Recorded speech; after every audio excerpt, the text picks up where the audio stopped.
Hello and welcome to Hello Governor the podcast. As always, I am Abdullah, and with me today is Daniel Roy Riordan. Riordan. It's Riordan. because I'm because it's one of those names where it's spelt a certain way, it's pronounced a totally different way, and I'm like, uh. I know.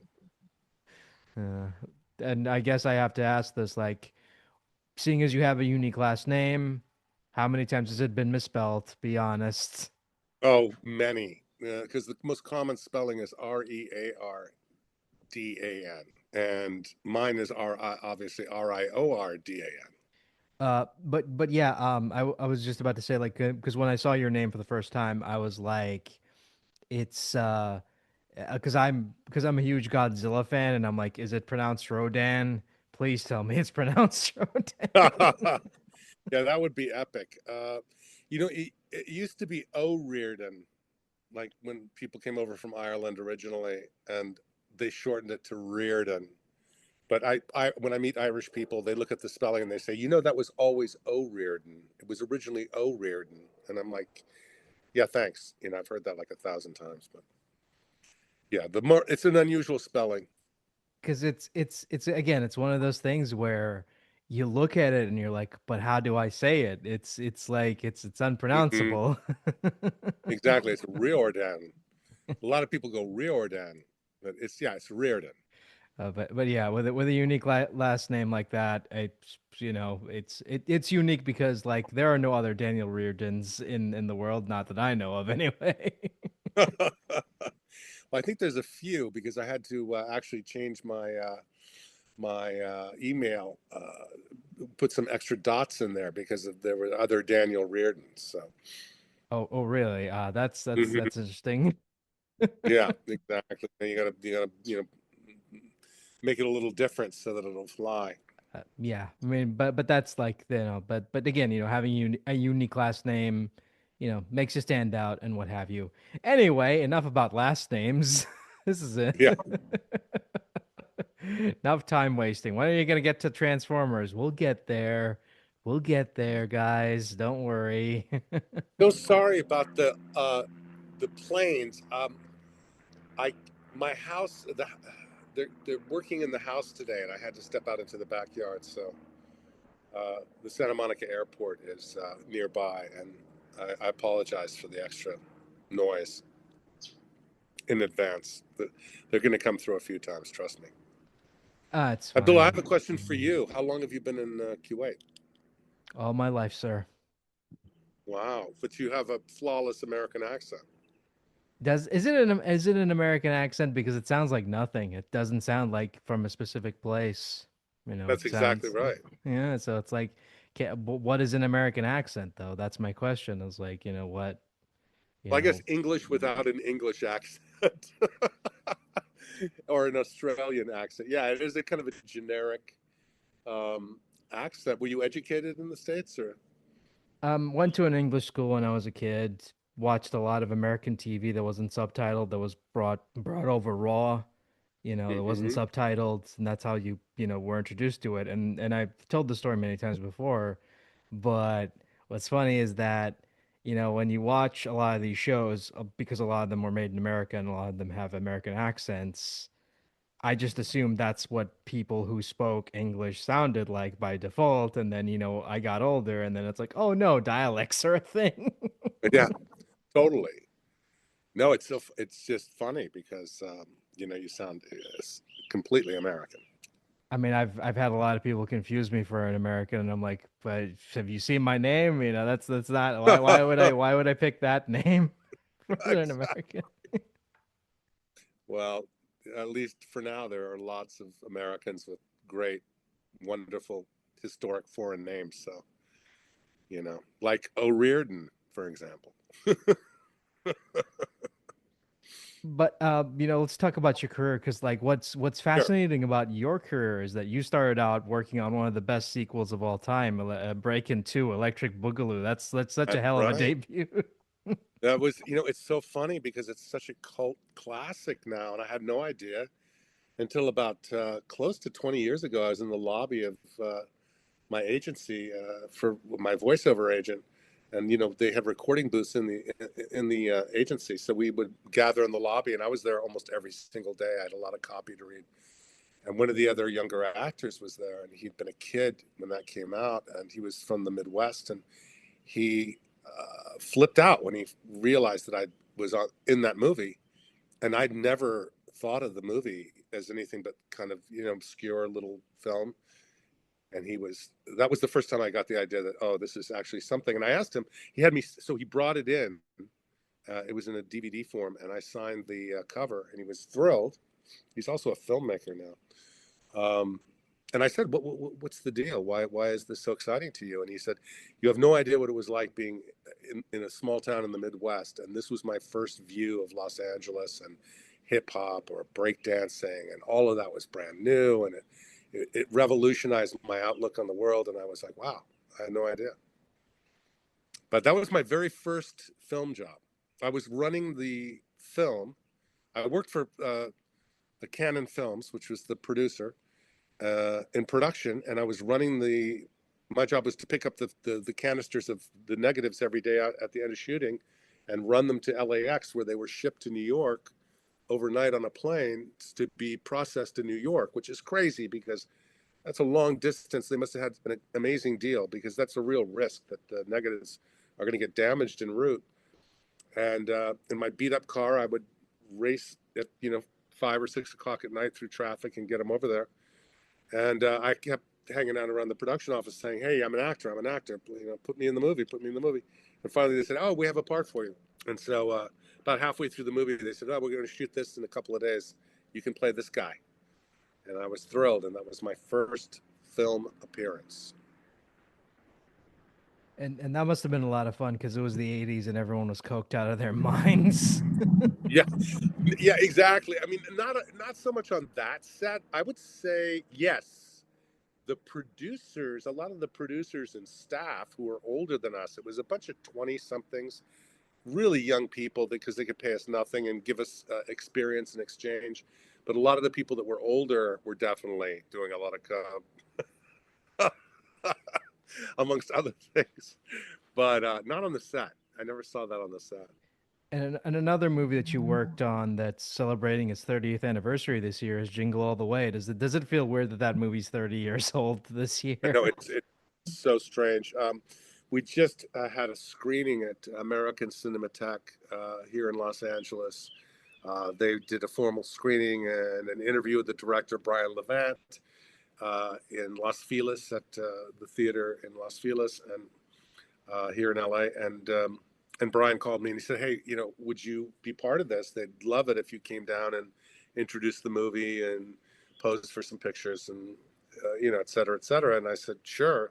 So I brought my family. I have 2 kids in their 20s who had they'd never seen it, strangely enough.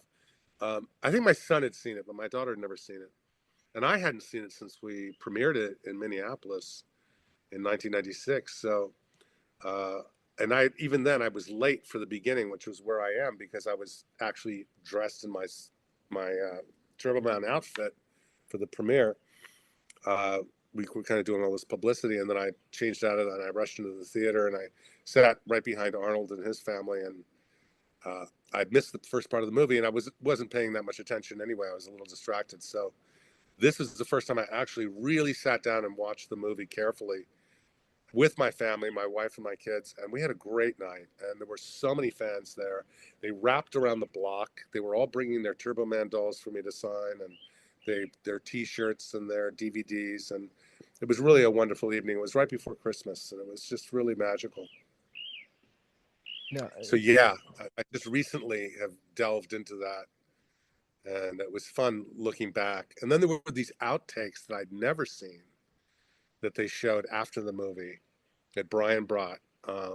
And there was a whole back B story to Turbo Man, the TV show, the show within the show, where I'm a newscaster and I'm changing out of my newscasting outfit like Clark Kent, diving into a restroom and changing and coming out as Turbo Man. And they cut all that, but they showed it that night, and I'd never seen that. And I was looking at myself going, God, you're young.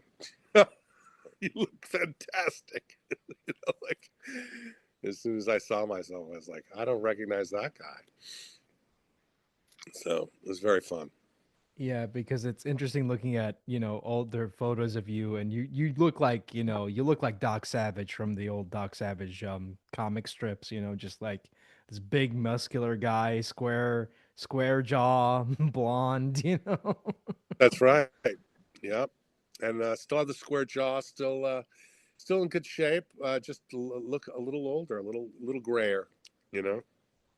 But I still have all my hair, and you still recognize it's me. People always say, "Oh my God, you haven't changed." And I'm like, "Yeah, I'm just a lot older." I mean, you look like a comic book character. I think that's what made the casting. I don't think that much difficult. It's like, hey, this guy looks like a superhero, so why don't we just cast him for this to play a Well, superhero in this? well, exactly. And well, see, Brian had produced a show called "The Amazing Adventures of Captain Zoom in Outer Space" for Universal, which was to go as a international uh, TV series, and it was going to be a trifecta with Xena and Hercules, which at that time were the two biggest TV shows in the world. And we were going to be the third part of that as kind of an action comedy addition to those two shows. And they'd cast me in that. Brian had cast me in that, and I'd been Captain Zoom. I was Captain Zoom. So this was a year later. In fact, while we were shooting Jingle All the Way, we were waiting to hear if the show had been picked up. And so I didn't have to audition for him for Jingle. He wanted me to do it, and I was actually on my honeymoon in Morocco, and we were in the Western Sahara on a camel trek with some Berber guides, and we came back to this Kasbah. I know this sounds crazy, and I just kind of checked in from a payphone. This is before cell phones, obviously. It's 96, early 96, February 96. And I called back to Brian's office at Universal just to kind of check in on what was happening with Zoom and Captain Zoom. And the assistant who I knew well said, "Oh my God, Dan, thank God you called. We've been looking all over for you. We knew you were overseas. We couldn't find you. Brian wants you back immediately to get fitted for this role in Jingle All the Way," which I'd heard nothing of. And they said, "There's two first class tickets waiting for you in Marrakesh, and you got to get back, and you got to get there by 9 o'clock tomorrow morning, and we're going to fly you out, and you need to be fitted at Universal, and then we'll fly you back to your honeymoon. We know you're in the middle of your honeymoon." And I said, "Great, that's very exciting," and that's what we did. We woke up at dawn and drove over the Atlas Mountains from Ouarzazate to Marrakesh. I left my wife there and got on a plane through London and then to LA, and they picked me up about 3 in the morning and took me straight to Universal. And there was a whole team waiting, and they did a whole casting mold thing where I had to stand there, and they put like plaster on me and did this mold that they could make the costume from because it has to be fitted to your body. And then they had a limousine waiting and took me, back to my house so I could get a bit of sleep. And then the next morning, another car came and took me straight to the airport, and I was back in Marrakesh. Kind of a crazy story. Yeah, it's one of those things where it's like we need you on set right now, but I'm not in the States. We don't Right. care. Get here, get your ass here now. That's right. Well, they needed to fit me for the costume, and they needed enough lead time, or if they didn't do it right then, I wasn't going to play the part. And the studio was getting really nervous. And Brian is very relaxed, and he was like, "This is my guy. Trust me, I'll find him." And it was the last possible minute, so they were not happy with me. The studio, they were a little tense. The producers were a little tense, but Brian was directing Jingle All the Way, where he'd produced and developed Captain Zim. So uh, for this, he was directing. He was not in complete control. So it was Chris Columbus actually who was producing it, and they were very nervous that they were not going to have that suit in time, but we made it. What was it like being in that suit? Was it comfortable? I guess. No, it was pretty uncomfortable. It was a thick kind of foam like but dense kind of rubber suit, and it was so hot. Like we were shooting out in Vasquez Rocks, which is south of LA, or actually north of LA, but in a very deserty kind of area. You probably would recognize them if you saw them. They've been in a million Star Treks and sci-fi films, and et cetera, et cetera. They still shoot out there all the time. They're very unusual rocks that kind of thrust out of the ground and look very otherworldly. And we were shooting there, and it was, very hot. And so what they did is they put these, before I put the suit on, they would put a racing vest under me. And so for race car drivers, where it gets extremely hot inside the cockpit of the car, they put on these vests that have uh, plastic tubing, very thin plastic tubing that's coiled uh, again and again and again, back and forth, that creates the vest, and they run cold water through it so that you're cool. It's up against your body, and then you put on your, in their case, their fire suit. In my case, the costume, the Turbo Man suit, and that's what kept me cool. But there were these things called picks at our waist, which were pivot points where they would hook me up to cables and hoist me into the air on a crane for the flying sequences, and then they would later green screen out the cables. But that was uncomfortable. There was a lot of pressure on your hips, kind of cutting into your these metal plates, kind of cutting in. Yeah, it was not a, and it was really hard to get in and out of. You needed like a couple of people to help you, and yeah, it was not a comfortable suit. But on the plus side, you got to work with Richard Mall and Lorraine Newman. That must have been a lot of fun. Oh my God, Richard Newman. Richard Newman, Richard Mull, Lorraine Newman, and Harvey Korman, and I became friends with all of them. Richard Mull and Harvey Korman. Richard Mull and I became very good friends, and socialized a lot. Went on a lot of hikes together. He actually got me into my voiceover career because he said, "You have a great voice. I do a lot of voiceover. I'll introduce you to my agent." I said, "Oh, I've been with that agent before. I'm with that agent, but for commercials." And he said, "Well, let me talk to the voiceover people." And sure enough, they signed me, and I booked my very first job. And then I didn't book again. And then they let me go for voiceover. And then a friend of mine, who I was doing a production company with, a lawyer friend of mine, we had a production company, and he said, "Look, I've got this guy that used to be my assistant, is working at ICM and voiceover. He's a big fan of yours. Why don't you talk to him? Maybe you can get this going again." I was like, "Well, whatever." And I went over there, and he said, "Do what I say, and you'll make money." And I did, and I did. So that's how I got into that. And then Harvey Korman and I became pals, and we used to have lunch at Cafe Roma in Beverly Hills, where Arnold Schwarzenegger used to hang out and hold court almost every day. There was an interior courtyard, open courtyard inside the restaurant, and he would sit there with his cigars and smoke cigars and hang out with his pals. And it was great Italian food. And Harvey Korman used to go, "This is a place for Eurotrash and has-beens." And you could see that guy. He was the producer of Gilligan's Island, whatever. But Harvey Korman was such a great guy. And one time we were on the set, we were shooting Jingle. Uh, Lorraine and Harvey were watching me work, and there was a break in shooting, and they were turning the camera around or something, and they were sitting in their chairs, kind of under this cover, this umbrella-like thing to keep them out of the sun, and they said, Dan, come here, we want to talk to you." And I was like, "Okay, whatever." And I walked over, and this is before I really knew them very well, and they said, "We just want to tell you, we think you are really, really funny, and we just think what you're doing is terrific, and we're cracking up over here. We love it."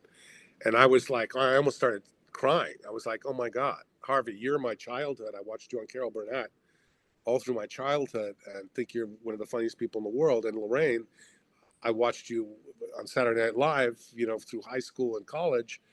To have the two of you, who I've admired for years, telling me that I'm funny, it was one of the best moments in my career, actually."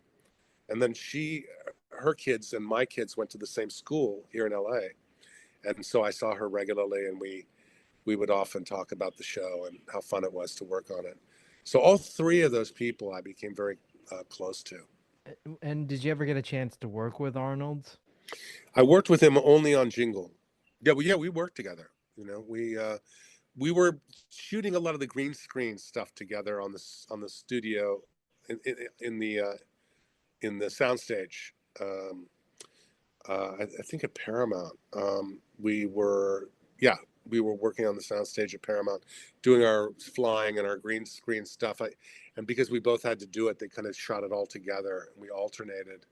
And we had a lot of discussions about how uncomfortable the suit was, and he's very accessible. He's very down to earth. He gives you a lot of guff.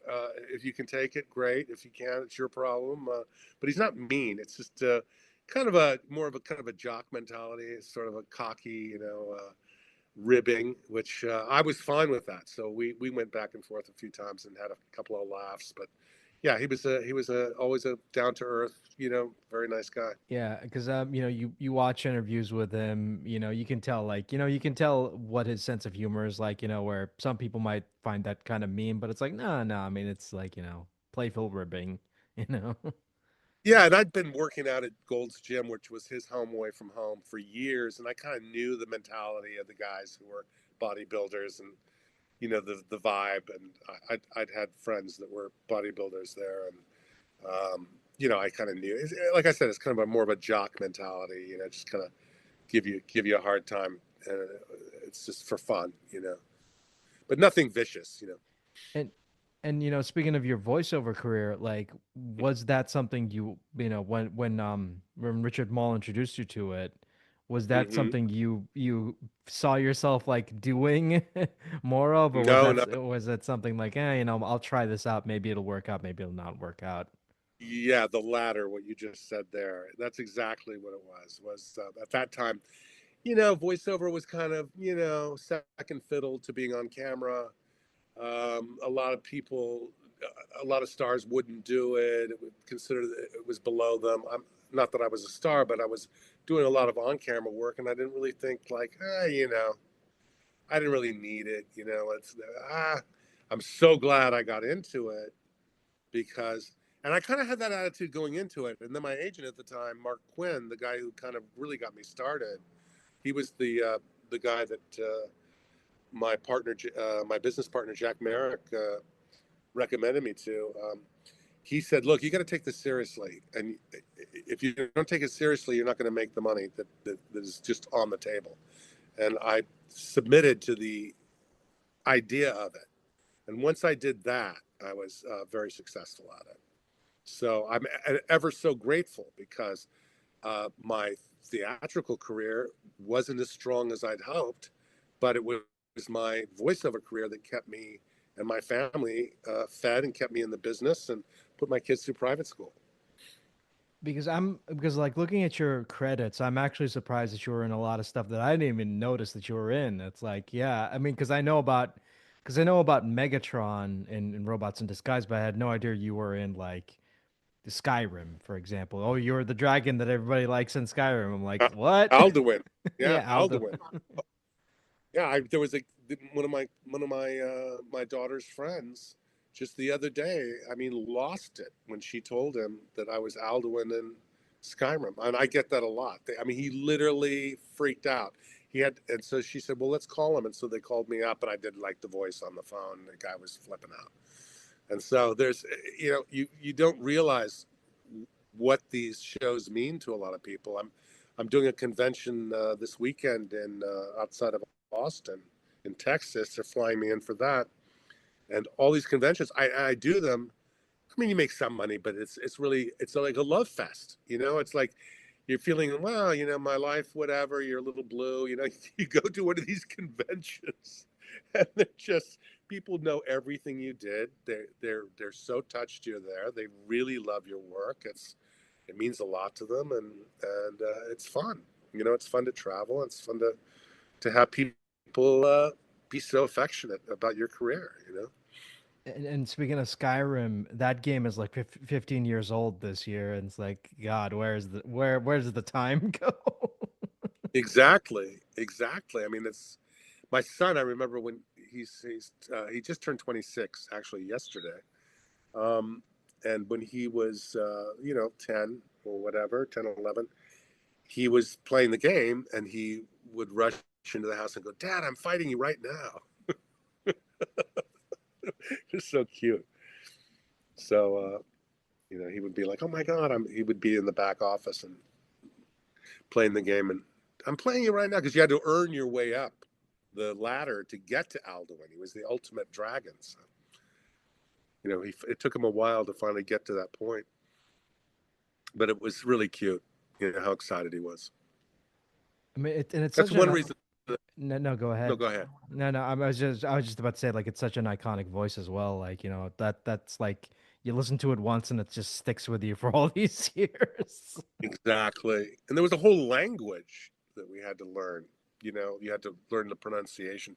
I mean, what's great about voiceover is you're reading it, but still, they developed a real language, and you had to learn how to, um, pronounce it properly and deliver it properly. And a lot of it was that I was very adept at that. I think that's one of the reasons I got hired. I mean, and you have to be versatile when it comes to voiceover, like, because there's sometimes like you get hired for like one character, but then they're like, hey, we have a bunch of like extra characters that you can like That's right. That's right. throw And that's throw do a couple voices for these characters as well. So yeah, yeah. Your contract usually says the main character, and then they have the option to have three or four other characters that they can throw at you. So you'll do some minor characters in a different voice, and you know um, that's always part of it, or generally part of it. so and speaking of, well, I mean, we've alluded to it. Then let's talk about Transformers. I mean, I'm a huge Transformers fan. And this year is like the 25th anniversary of Robots in Disguise. Another crazy that you're celebrating like three anniversaries this I year, know, but wild, right? there you Who go. knew? But there you go. How did you get the role of Megatron? Was it an audition? Yeah, purely an audition. Uh, Recorded an audition, recorded the lines. They hired me. Um, they give you an indication of what they want to hear. Sometimes they give you a voice reference from another show, even if it's not Megatron. It could be something just from another movie that they just like this sound of this, tone or whatever. But I did Megatron, and they liked it. And then we did like over 30 episodes. And what was really unusual about that particular show, that was wonderful actually, was that we recorded it as a group. A lot of the time we were in the booth, three or four of us at the same time, actually working side by side. So, and we were dubbing out, obviously, the Japanese, and the writers were in the other side of in the booth on the other side of the glass. Uh, you have to match the mouth movements of the anime characters, and because they're originally speaking Japanese, sometimes the mouth flap is not matching the English. So when that would happen, they would on the spot rewrite the line, the word, whatever, to make it fit more appropriately to the visual, because obviously um, it had already been shot, it had already been animated.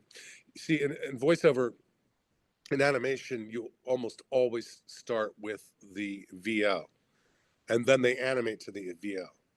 And with Transformers, it was exactly the opposite because we were essentially dubbing a Japanese show, so it was a little different. Yeah, because usually when they do, because at the time the previous two shows, Generation One and Beast Wars, were made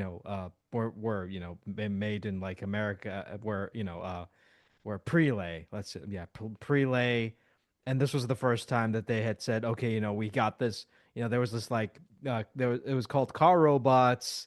We're gonna bring it in. It's gonna be Transformers, and we're gonna dub it. And that was kind of a huge point of contention for a lot of people because it's like, oh, this is weird. This is an anime. This isn't a cartoon. You know? That's right. That's right. And but it's enormously popular. And then I'm always rated because so many people have done Megatron. Well, not so many, but there's a handful of us that have done Megatron, and there's all this voting online about who's best, and they rank which one they think is best, and I'm happy to say I'm always at the top, near the top. Uh, so that people seem to really enjoy it, and when I do these conventions, they're really into it. A lot of people, that was their introduction to Transformers, and because there were so many episodes and they could watch it regularly, I think it made a lot of impression. And it's funny because you voiced, your incarnation of Megatron is unique because he's just much more. I mean, he's still sinister, but he's much more wacky compared to the previous incarnations. So, you Hmm. had you had a lot of fun with that, and let's be honest, like the fact that he has multiple alt modes and a lot of them are silly and goofy, it's like, yeah, we know what this type of show is. Exactly. And he's, Mr. Arrogant, superior, um, which was hysterical. I also did another character on that show. Um, one of his opponents. God, I'm spacing now. Omega Prime. That's it. Thank you. So I did that as well. There's another example of, once they have you in there, they can throw something else at you. Happy to do it. Believe me. You know, the longer I was in that booth, the better. And seeing as you mentioned that you do conventions and you are going to be at TF Con this year, and you've done multiple Hmm. TF Con, so this is not your first TF Con. And but does it feel weird like going to a TF Con specifically for like the 25th anniversary of this show? Uh, I think it's going to be more fun. I think people will, you know, there'll probably be a bigger crowd, or people will be even more interested. One of the best TF cons I ever did was in Birmingham, England, in 2018, and they were really nice. They flew me over, and they took such great care of me. In fact, I brought my family, and we extended. I had them split the ticket so that the you know the dates were farther apart for uh, flying over and then leaving, so that we had like about 10 or 15 days to tour England. And they made all sorts of itineraries and suggestions, and they put my kids in the hotel with me and got them their own room. I mean, they couldn't have been more wonderful. And we had a wonderful family adventure based on going to that convention. So, it's one of the things that I'm always grateful for, is that in this business, when you can kind of get that, you can share it with your kids, and do a family thing, as well as do the convention itself. So we had a lot of fun on that trip. I mean, that's pretty cool. And I want to just a quick correction. That was not TF Con. That was TF Nation, the totally different company. That's it. That's it. That's it. Right. Thank you. TF Nation. Yeah, and And then they are yeah, they're great. They're really devout. great. Yeah, They're yeah. devout, man. And I was like, okay, so what do you guys do?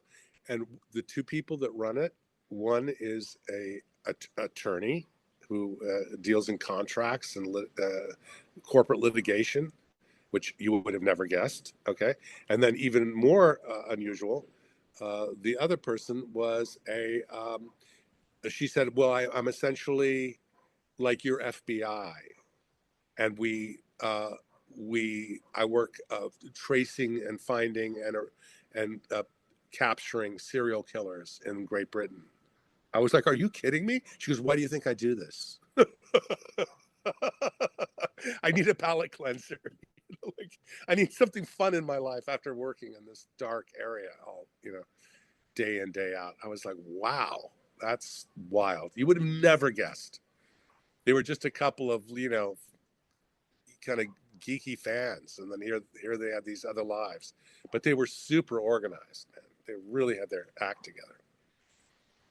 I mean, especially if you're someone who deals in contract negotiation, that's gonna be like, you got to be organized. Yeah, exactly, and they're deadly serious about it. I mean, they're super fans, and I sat on a panel for that, and I did 2 or 3 days at the convention, and yeah, it was really, really nice to see so many people, and a lot of Europeans like flew into England for it. So it was a kind of an international thing as well. And what was there? What was the weirdest thing you've ever signed as at a convention? Um, Probably things that people made. Sometimes people make their own posters, their own dolls, their own drawings of characters. Some of them make little comic books on their own. Um, Sometimes they make their own shirts. When we did Jingle All the went to the screening of Jingle All the Way this last December here in LA, there was an entire family. Their sons were in their late 20s, I would say, and had been kids when it came out, and it had to be older, I guess, anyway. But they had the Turbo Man shirts that they'd made, which were really cool, and they had me sign those. So not so much weird, but unusual stuff that you see people put a lot of time into. So that's kind of fun. Speaking of Turbo Man as well, I know that recently a couple years ago that they actually made the Turbo Man doll, and you actually got it. You got to record the lines for that. That must have been pretty cool. Exactly. Brian again, who's a huge Brian Levant, who is the director. We're still friends, and he's a huge toy collector. You know, he loves all that stuff. He's just got a massive collection in his house. It's like a museum, and all kinds of action figures and toys and cartoon references and on and on.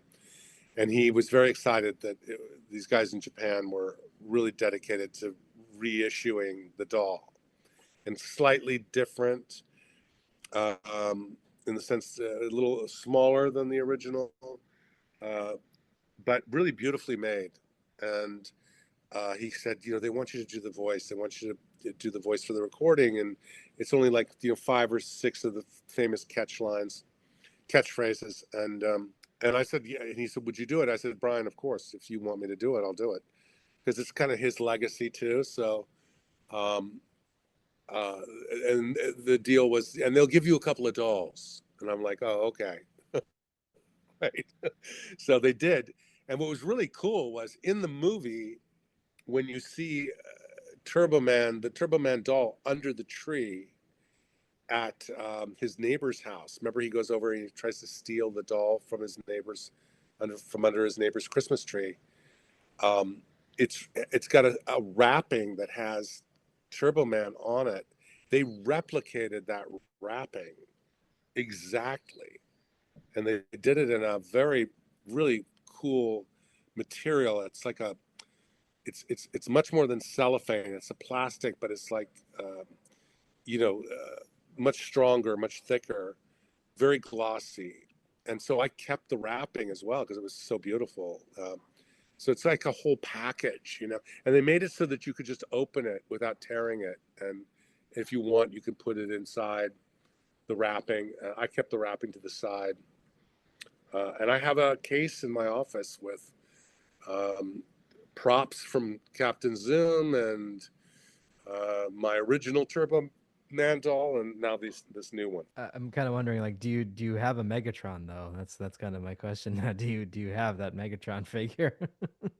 I don't have the Megatron thing. Yes, maybe I do. Maybe I have the small. There's a company that puts out these small dolls. They're little, like very small, like round packaging. Um, they're kind of riffs. I think they're also from Japan. They're kind of riffs on the characters. They're almost like, I won't say bobbleheads, but they've got like very big heads on them. So they're like they're not an exact idea, but they're a nod to those characters. And so I have one of those that's in from Transformers. That is Megatron. That's And pretty. also my nephew, who's an artist, drew a couple of amazing Megatron images, and I had those printed up for a convention years ago, and so I have those as well. I have some beautiful artwork. And speaking of Megatron, have you gotten a chance to meet any other Megatrons at these conventions? No, I haven't. I usually am the only one. I think they don't want us to overlap. It dilutes it, so they rotate us.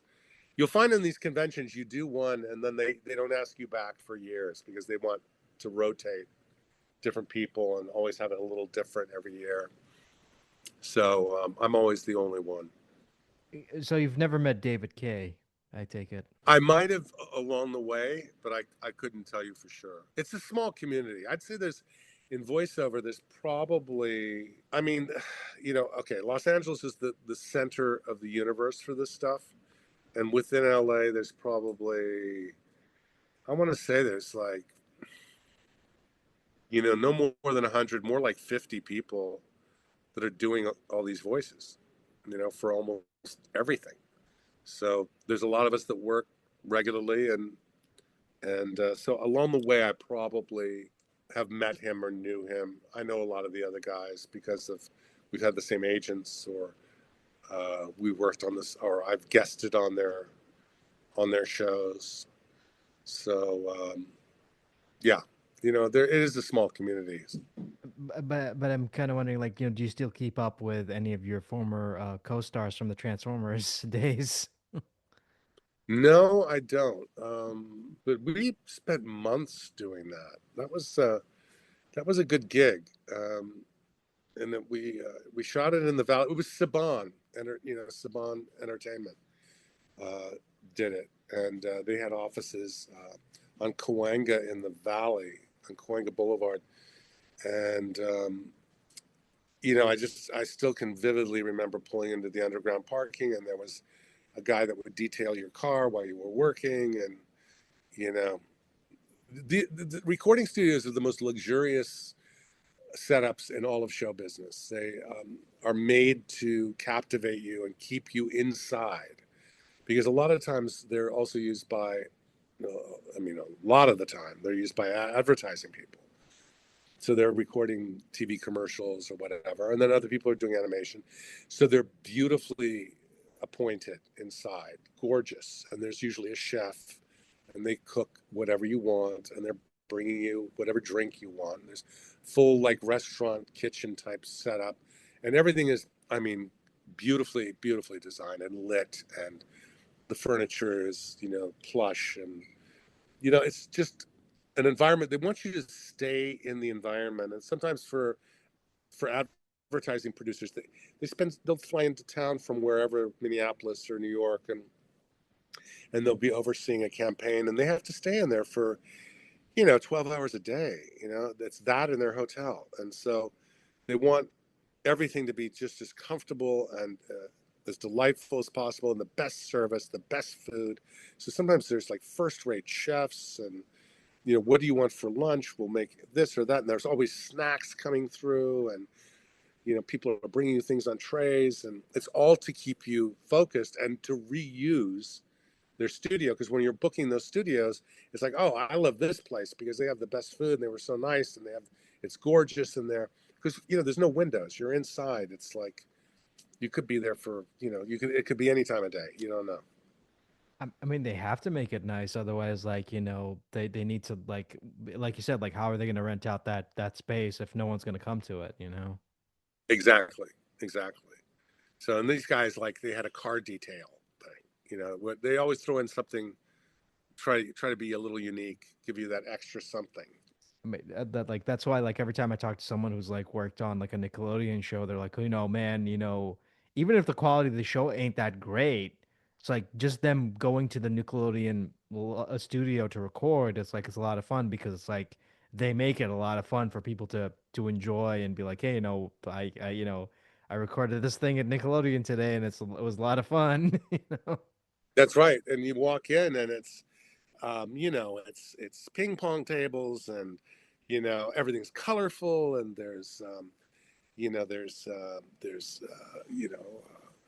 all sorts of games, and retro games, and um, just all sorts of fun stuff. And they make it seem like, oh, we're all just having a great time. It's just so creative and wonderful, but that's just the surface. You scratch that surface, you are fully corporate, and you better do well. And it's all about budgets, and and being on time and knocking it out. And so that the atmosphere belies the fact that it's actually still an extremely corporate, well-run ship that's about making money and having things done efficiently, you know. I mean, So yeah. you often see the ping pong table abandoned. Is I guess this you never actually see anybody actually playing the ping pong, you know. So, I mean, it's. I mean, yeah, it's window dressing, but it's nice window dressing. It like it fools me into thinking that this place is actually fun to work and not a nightmare.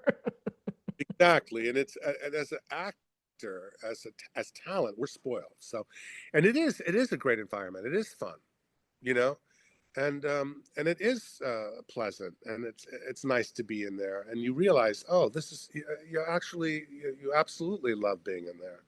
But it's voiceover. I mean, I don't want. It's certainly not, digging ditches. It's not chopping down trees or putting out fires or anything. But it can be stressful in the sense that you're on your feet. There's long hours, and you're using your voice in a lot of different ways, and sometimes it's a little hard on your voice, and there's an effort to match certain things, and you just have to be very professional. But yes, you're right. It's they create an environment that you're lucky to be in. I mean, let's face it. If you're working as an actor, you're very lucky. Period. I mean, like again, I think that, especially nowadays, after the post strikes and God, this is going to be another year where they're going to be negotiating the contracts, and I don't know Right. how that's going to be. We'll deal with that when we get there. But as of right now, in as of recording, there hasn't been any like news on that yet.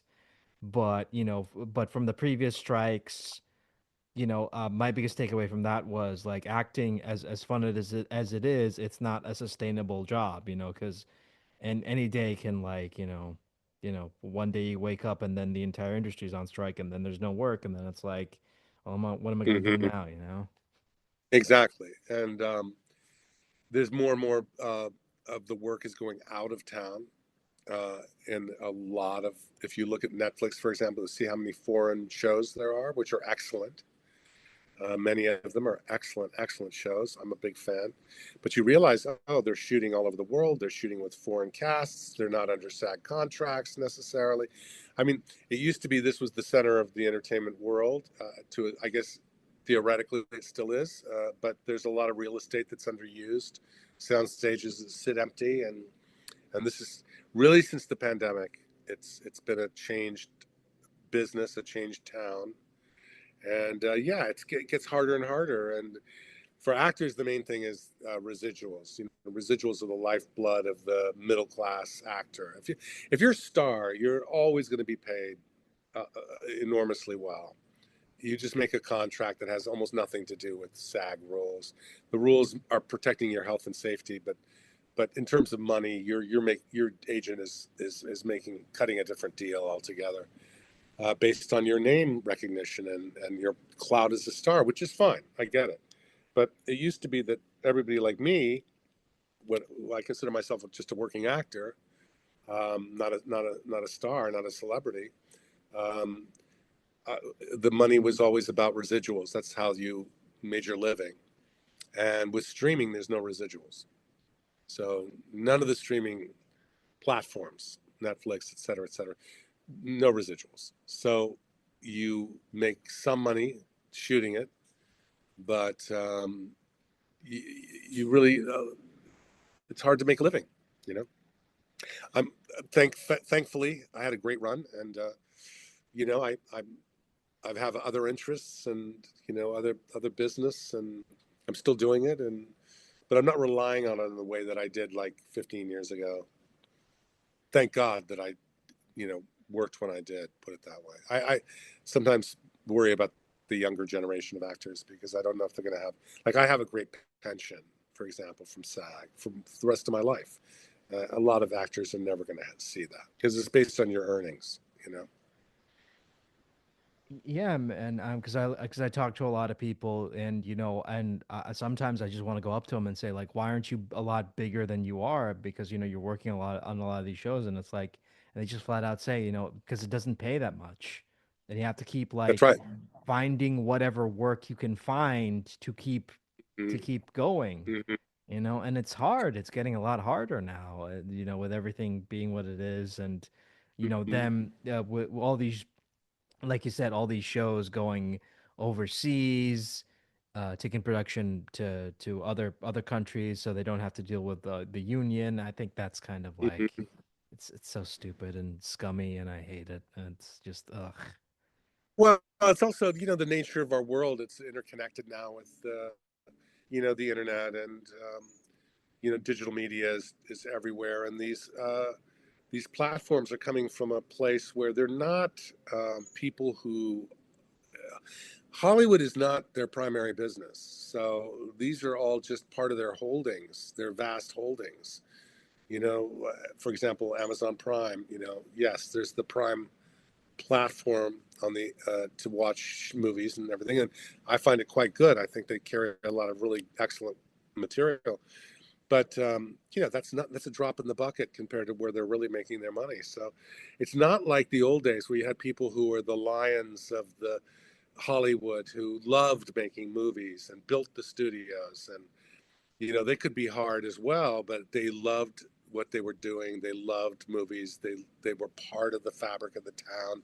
Everybody was in it together here in Hollywood, and that's quickly disintegrating.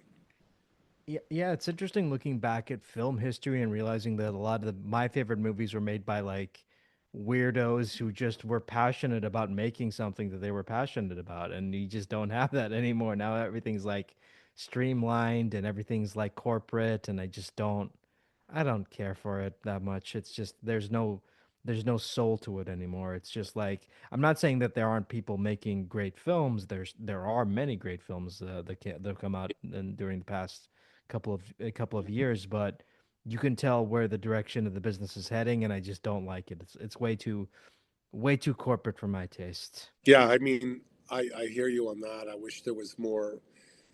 I wish they were more open to residuals. They're coming from Silicon Valley generally, where the idea of residuals or royalties are so anathema to them and so foreign to them, and they absolutely will not go there. I was on negotiating committees in 2005 with SAG to get residuals for video games, and we almost got it, but we didn't quite get it. And I warned my fellow actors, if we don't get this, we're never going to get a handle on this. This is the moment, to establish residuals in the digital world, and we didn't do it. And so over time, it's just they're moving away from that, and it's like a kind of a take it or leave it mentality. However, young people are still going out and on their phones or with very lightweight cameras, and the new technology has the upside of it is they can go shoot something for nothing. Everybody has a studio in their home. It takes a computer and a microphone, and you know, uh, there's a lot of creativity out there that gets to go directly to the market, and then people get lucky. They put stuff on the internet or they sell it to Netflix, and they make a profit, and they do good work, and they get a following, and so there is still in this town a feeling of young people are still forging ahead and following their passion, and you never know. It's like who's gonna pop, who's gonna be the next Timothy Chalamet or something that can just write his own ticket. Um, but I know a lot of actors who people are stunned all the time. Just what you said. They'll have a favorite show on Apple TV or whatever, and they'll see an actor on that show that's like the second or third lead, and they watch a limited series or they watch several seasons of this show, and they think this guy's terrific, and they love the show, and it's all glam and glitz, and then they go to their local bar and he's bartending. I've heard that story more than once, and it's because they're making X amount of dollars when they shoot, but there's no residuals. And X amount of dollars is if you made 10 grand an episode, you know, almost five of that is going to your agents, taxes, and management or whatever. So you know you're walking away with not that much. That's all you get, and it's hard to live on that without residuals. Yeah, and I think that, I do wish that you guys got residuals back in 2005, but I think the problem with that was, and I can see it right now, like I feel like the problem with back then was like, oh, video games aren't really that weren't that big of a medium, so not a lot of people like so not a lot of people took it seriously. It's like, oh, why should voice actors get paid for video game residuals when video games aren't that popular? And then Well, and then a couple years later, and here we are, and then we don't have residuals, and it's frustrating. It's really frustrating. well, they were even then, Abdullah. They were making a lot of money. They were already surpassing the box office for feature films. Not every video game, but there were the Call of Duties and there were the Skyrims and etc. That would be coming down the line. But there were a lot of hugely successful video games, and there's a lot of money there. And what we were asking for was very, very reasonable. And instead of getting a decent paycheck, that still would have been a minuscule drop in the bucket compared to their budget. We get very, very little. So, um, but even then, the writing was on the wall, and there were already Microsoft and EA and Disney were already profiting hugely from video games. In fact, they were the ones sitting across the table from us. So, as they said to us in negotiations, we could very well pay you what you wish, but we never will out of principle. Those were their exact words as a group. I remember their lead lawyer saying that. And then there you have it, you know. Never will out of principle, you know. How do you fight that, you know? Principles? What principles? That's so arrogant. You're Such going to an get me in arrogant. trouble. No, but I mean, like that. But that's like such an arrogant statement. Like, oh, we would, but out of principle, like, well, okay. Well, their principle was like, we don't pay royalties. We don't do that. We do not do that. We own everything. We are gods. We created the platform. We created the technology. You guys, content is a necessary evil to sell my technology. That's kind of where we're at. That's what I'm saying. Like, Hollywood is incidental to their fortunes. Even if they buy a studio, even if they're spending billions or $1 billion or $2 billion to buy a studio, it's nothing. It's just kind of one of many things in their portfolio. You don't have people that are passionate about making movies. I mean, maybe some of the people that are working there are, and even some of the people from those companies are, or the sons or daughters of some of these people are. On a lighter note, like, you've worked on like a lot of, speaking of video games, you've worked on a lot of different projects, and I'm kind of wondering, like, out of all the characters you've voiced, which one would you say was the toughest? Um, well, Alduin was tough because of the language, the pronunciation of a new language, and also the intensity of the voice. I have, and I can't tell you exactly what games there are. I've done like 100 games, but there are some games where, especially further back when games were starting, let's say 20 years ago, more like 20 years ago, it could be very hard on your voice. So to me, it's not the acting that's hard. It's the the harshness on your voice. If you're doing a harsh sound and they want you to keep doing it, and especially reactions, like when okay, give me 10 sounds of various volumes of getting shot. Now you're being burned alive. Now you're in a car crash, and you have to change that up, and it's screaming, screams of agony, and it could really hurt your voice. They've kind of cooled it on that because of contract negotiation. One of the things that we did get was more consideration to preserving our voice, but physically it could be hard on your voice. So I would say that that's the category I would put it in. Performing is to me never. It can be challenging in a fun way, but the hard is the actual physical strain on your vocal cords. And speaking of that, how do you avoid vocal damage?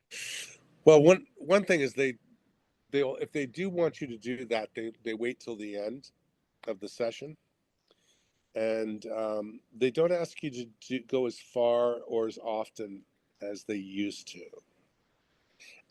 because a lot of things are now driven a lot more by story and character. So you can do a scream, but it doesn't have to be like they won't make you do it 5 times. It's like one or two different reactions or screams, and they try to keep it to a minimum. So it's been a while since I was really like, okay, enough. There's more of a sensitivity to it now. So there was never a point recently where you're like, I don't want to do this because it hurts my voice, and I just don't need this anymore. Yeah, there's some of that, and there is some of that, but depending on the show or the video game, it's once again, if you're making money as an actor, even if it's for a day, even if it's not the kind of money you wish you were making, you're still very lucky. I mean, So I try to look at the bright side. I try to be grateful. work But is you're right. work, really. Yeah, work is work. That, for example, right before I did this today, speaking with you, I did a play reading at my local theater that I'm a member of here in Venice, California, um, and which is a part of Los Angeles, as you probably know. And we did a Noel Coward piece, stage reading for an audience, an invited audience, and it was a delight. So, I love acting, and I love doing that kind of thing. And I just tend to do more of that and not worry about the business as much. Um, I still do commercials. I'm still doing movies. I'm still doing independent stuff. I'm still doing, big shows. I worked on Netflix last February on Monsters, and I still am auditioning for all that stuff all the time. But I've diversified. I have other business interests, and just other things I care about. And I'm still primarily an actor, but I wanted to be in a place where I didn't rely on the money from acting. It's not the same. It's just not the same as it used to be for someone like me. I mean, but I know a lot of celebrities and a lot of stars that are hurting too, had to downsize, sell their houses, to shift their lifestyle. I have a friend who's a money manager for a lot of wealth management guy for a lot of.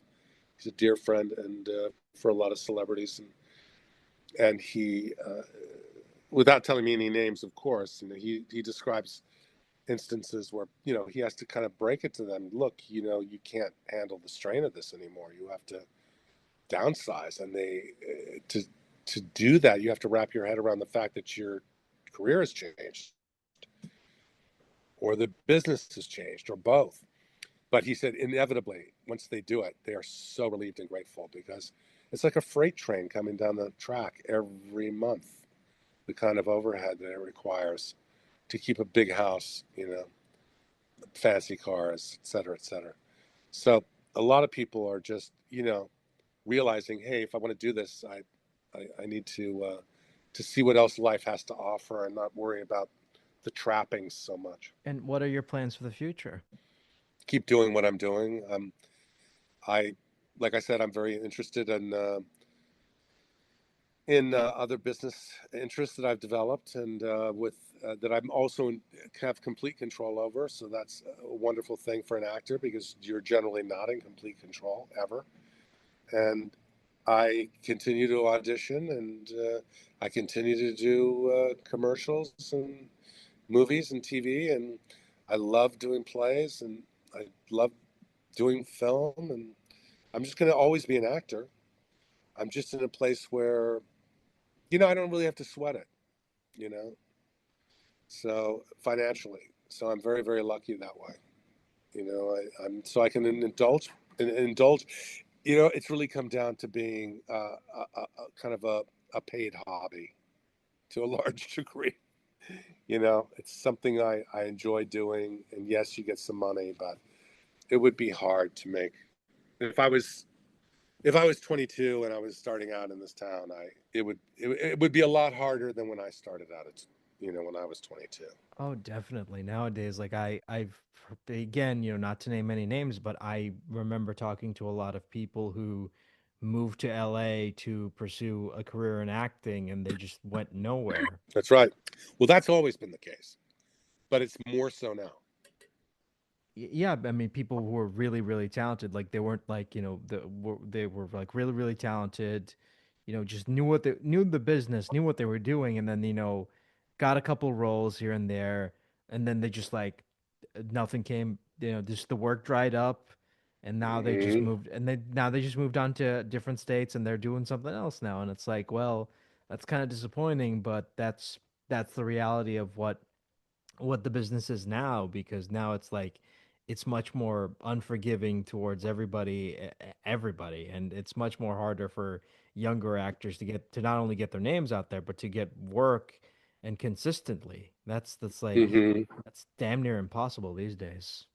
Well, without residuals, it's really, really hard for someone who's not a star to make a living. And even some stars are sweating it. Trust me. But it's kind of like where we started in this business 100 years ago, or more even. Charlie Chaplin would get $1 million a picture, and you'd get $5 a day in a sandwich, and you're acting opposite him. Well, that's kind of where we're at now. So I work with really big stars. More power to them. And on the set, we're all equal. Everybody's an actor. Everybody's cut from the same cloth. We all believe in the same thing. We're all dedicated and work hard and have the same insecurities, et cetera, et cetera. But when you leave the set, they're rich and famous, and you're not. So, and there's no residuals to make that palatable. Where you could buy a house and you can have a nice car and you can send your kids to private school or a good school or a good college or whatever. It's very, very difficult to have a career like I've had. It's all or nothing. I feel like we're playing craps. I mean that's been the case for the past couple of years now to be quite So honest really, with you. yeah, since the pandemic, really, it came into high relief. And as the streaming services get more powerful, more consolidated, they're buying studios, etc. It's and like I said, they never will, out of principle. So where does that go? You have no clout. You know. Yeah, that's people are just like struggling to find work and then again, so many shows get canceled because they're told, "Hey, this major company just bought out our studio, and we got to cut costs, so your show's canceled." And it's like, Hmm. okay, thanks, buddy, that's great. Hmm. Hmm. But there's always a star. There's always someone on the rise. There's always a successful show. There's always somebody who's living the dream. It's just it used to be that you could be in this business and not have a second job. You could buy a house as a working actor. And that's just really, really difficult right now. It's the middle zone that's been hollowed out. You know. I mean, yeah, I mean, it's crazy to me that there used to be a time where just booking a major gig paid just booking a major gig landed you a house. Now that's Yeah. impossible. Well, there's some really crazy statistics. For example, in 1970, the average TV commercial, and this is in 1970, the average TV commercial paid the actor with residuals about $50,000. And that's then. I mean, I don't, if you can, there's calculations on your phone, you can figure out what 50 grand in 1970 would be worth today. It's probably about 500,000. So it's probably about 10 times more. So you think about that. If you were making a couple of commercials a year in 1970, I mean, my God, you know, you're doing really, really well. That's because there's three networks, and the union had positioned itself beautifully to get residuals. As each new technology came down the pike, each contract was renegotiated based on the fact that it wasn't the original technology of the original contract. So instead of the union saying it's content based, it doesn't matter what the technology is, it doesn't matter if it's on video, it doesn't matter if it's on film. We get paid the same. It's residuals based on content, based on the fact that you're acting. Instead of doing that, they based it on technology, and that was the Trojan horse. Because as technology changes every time, they could the other side could renegotiate and say, we're not going to pay residuals because this is a new technology. It's not under your contract, and it was very foolish. Ed Asner, who was president of the union around 1980, warned everybody. He was desperately trying to get the union to go in this direction. And I mean, I don't know who made that decision, but it was very foolish to let the studios come to us and say, "Oh, cable is a new technology. We're not sure if we're going to make it or not. Can we just put the residual formula aside, and if it's successful, we'll come back and renegotiate with you." Instead of saying to them, are you insane? I mean, that's not business. It's apples or oranges. It's apples and oranges. I mean, we rise and fall with you. Of course, we keep the same residual formula. And if we're successful, we're all successful. If it fails, we all fail it. But we're not going to cut you some slack so that you can make more money and then decide what to do with the rest of it at some point in the future. I mean, that's that's that's just bad business. And I can't tell you how many my agents have said over the years, I wish you guys would just let us negotiate for you and the union, because we do it every day, and we're all linked. Our business is linked to your success and how much money you make. Let us do it. We wouldn't. That would have never happened if an agent had been negotiating that contract. Yeah, man. I mean, and that's still, it just fumbles. Like it just blows my mind how they fumbled. Not only cable, but DVDs and then streaming. It's all the same thing. It's all the same thing. And they keep fumbling it, and it's like, Exactly. it's, And you hit it right on the head, Abdullah, because what that is it's, see, just what I said. It's based on new technology. So no, every contract is null and void when there's like streaming comes along or whatever. But if the union had said from the get go, no, no, no, this is, see, when there was only film and television, they based it on the technology because they could not foresee that there was going to be anything else. And for decades, that's just the way it was. But when the new technology came up, if they'd only said, really, technology is not the measure here. It's content. So if an actor is acting, it doesn't matter what technology you're using. It's the same show, whether it's on a streaming platform or it's on DVD or if it's on cable or live television or network television or film, or it's all the same. We should be paid as if it was network television, which is the best residual contract. yeah, man, it's really frustrating. And I can sit here all day and talk about like all the stuff that frustrates me about the industry, but we'd be here for like 8 hours if we did that. So Exactly, and I also hesitate to be so negative because again, people have their dreams and somebody has to win. So you never know if it's going to be you. It's always been a tough business, so it's just tougher now. That's all. yeah, I mean, I mean, if there's a light at the end of this tunnel, it's like, there are still people who, who again, get their names out there, who find success. It's not impossible, but it's much harder. It's basically what I'm trying to say. It's like, it's not. I'm not trying to, the big takeaway from this episode is not me trying to be like, oh, acting is stupid and you shouldn't do it. No, I mean, if you're passionate about it, go for it. Because I do think that we need more people who are passionate about acting now more than ever, or the arts in general, because you know we need that. Yeah, very much so. I would agree with that wholeheartedly. And you're right. It's I don't have the energy of youth anymore. I have the wisdom of age, maybe, and I was very lucky. And like I said, I'm very comfortable, so I can look at it objectively. But I do look at young actors when I'm on the set or when I'm doing a commercial or whatever, and I feel bad for them because there's no way they're going to have the same journey unless they become a superstar. You know, Yeah, but I mean, it is what it is, and you can't really, we can't really shift the.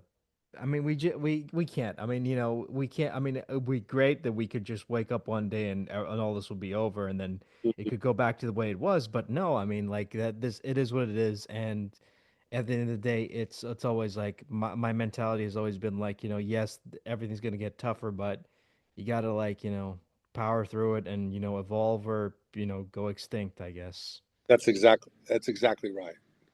So, my kids are entering show business, both of them, and I've warned them against it, and they've seen my life, and they know it's not easy, and there's ups and downs, but they are talented and passionate and intelligent, and they're very well connected, much more connected than I was when I came here. So they have a real shot at it, of making a living, but they're tailoring their expectations um, to a different model. And some of that model is you really need to own what you're creating, and then you need to be part of selling it. So if you're going to sell it to a platform, you better have a stake in what you're selling and not just be a hired hand. So there's that, there's always there's always people, like I said, that are going to do well. There's people that have good jobs at the studios, and there's people that are on TV shows who are not recognizable faces. But Abdullah, are you still there? Yeah, I'm still here. I'm just listening Okay, to good. I just you. my screen just went to like it's a screensaver, and I was like, oh my god, no. Anyway, yeah. So there's still hope. I don't want to be like the death knell, here. Um, but yeah, it's just it's constantly shifting, and you just have to kind of, yeah, exactly, adapt or die. Yeah, yeah, definitely. So I mean, and I'm sorry to everyone who's probably tuned out by now, but that's my style. I love having conversations about this stuff, and if it's depressing, I'm sorry, but I love learning more about the person behind the character, and learned a lot about you, but from this conversation. Well, thank you. Like I said, I love to act, and I've been very lucky with a lot of the roles I've played, and I really enjoy it still, and I'm still doing it. And um, I think I just took the fear factor out of it, so it's easier to just be relaxed and enjoy it, and keep doing it. But I'm really proud of the work I've done, and I'm proud of the games that I've been part of, and I'm proud of Transformers, and that I was part of that legacy. And so many people love it and enjoy it, and it meant something to them, and it meant something to their lives, and I understand that it's a really wonderful, safe place to go. That's why we need it, and I often envy them that their world is so excited and so involved with uh, some of the output that I've participated in, because I see how comforting it is, um, and I take comfort my thing is older movies. I love old movies, so, and I do love certain games. I love the Call of Duty, so you know I think we all need escape and a safe place to have some magic. Yeah, yeah, definitely, and I think that's a good way to end it. So, before I wrap this up, can you give us an update on what you're currently working on, and where can people find you online? I am not a social media guy, so I can't. I'm not online at all in terms of that. But I actually I'm on former Twitter, now X, but I rarely post anything. But if anybody wanted to ever DM me or send me a message or anything, that look me up, Daniel Riordan. It's actually Mr. Daniel Riordan, because again, at Mr. Daniel Riordan, because somebody else had Daniel Riordan. So, and then the other thing is, I am just auditioning, and I I just did a small part on the latest Monsters, which is on Netflix right now, the Ed Gein story. So you'll catch me in the first episode of that briefly, um, as the local cop. So that's what I'm doing right now. But still auditioning all the time, and happy to be here. So just keep a lookout. And maybe hopefully I'll maybe run into you at a convention someday, and we can chat more about how Yeah, terrible the industry is. exactly. Well, the conventions are great because they're like the antidote to all that, because everybody's just so thrilled to be there, and I'm thrilled to meet them. And you realize, oh, I actually did something that kind of mattered to people. So it's always delightful, and I look forward to meeting you in person one day. Yeah, definitely. Thanks so much for doing this, and if you ever want to come back, you know where to find me. You got it, Abdullah, and please, it goes both ways. Feel free to reach out. I Uh, enjoyed myself, and thanks for having me. yeah, thanks so much. Take care. Bye bye. Bye bye.